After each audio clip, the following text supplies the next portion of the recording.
বন্ধুরা সবাই ভালো আছে তো? আমিও খুব ভালো আছি। আজকে শুরু করছি আরও একটা নতুন ব্লগে। এই দেখো, সকাল সকাল আকাশের মেঘটা সেদিন ছিল মুখ গোমড়া, একদম ছিল মুখ গোমড়া।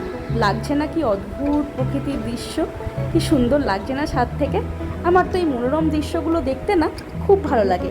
আর এগুলো হচ্ছে আমার ছাদে মায়ের বসানো হাতে কিছু ফুলের গাছ।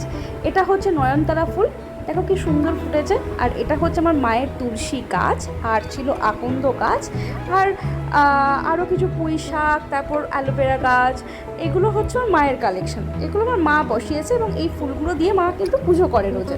কি দারুণ লাগছে না? ফুলগুলো কি সুন্দর ফুটেছে দেখো, কি দারুণ লাগছে। আমার তো এই ফুলগুলো কি সুন্দর লাগছিল। সব থেকে বেশি ভালো লাগছিলো কী বলতো, এই আকাশটাকে দেখে।